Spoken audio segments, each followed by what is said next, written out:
আপনি মানব সম্পদ বিভাগে চাকরি করেন। এখন আপনাকে এমন একটি ডাটা সেট দেয়া হলো যেখানে যোগদানের তারিখ দেওয়া আছে এবং বলা হলো সে টোটালে কত বছর, কত মাস, কত দিন চাকরি করেছে এটা বের করো। মাইক্রোসফট এক্সেলে এটা আপনি কিভাবে বের করবেন?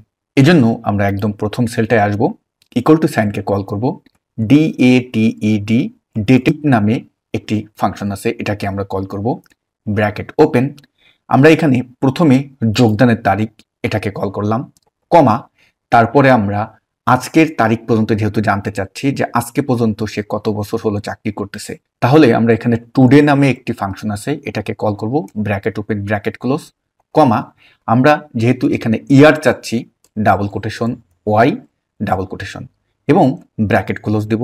আর যেহেতু আমরা চাচ্ছি কত ইয়ার্স এটা উল্লেখ থাকবে, তাহলে আমরা এখানে অ্যান্ড সাইনকে কল করে double quotation space OYEARS years লিখে আবার স্পেস ডাবল কোটেশন দিলাম।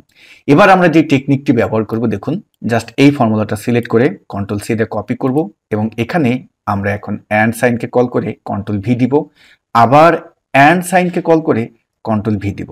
জাস্ট এইখানে কি কাজ করব, এই যে মাঝখানে যেটা আছে ওয়াই এর জায়গায় আমরা OYM করে দেব এবং এই ইয়ার্সের জায়গায় MONTH মাস আমরা লিখে দেব। তারপরে আমরা এখানে এই লাস্টে যেটা OYM আছে এখানে আমরা লিখব MD এবং এই ইয়ার্সের জায়গায় আমরা এখন ডেস লিখে দেব। জাস্ট এখন এন্টার বাটনে চাপ দেন। ওয়াও, দেখুন আপনার আউটপুট সুন্দরভাবে বের হয়ে গেছে। এটাকে নিচে এখন ড্র্যাগ করে নামিয়ে দেন। তা ম্যানুয়াল যদি আপনি এটা বের করতে যেতেন আপনার কিন্তু অনেক সময় লাগতো।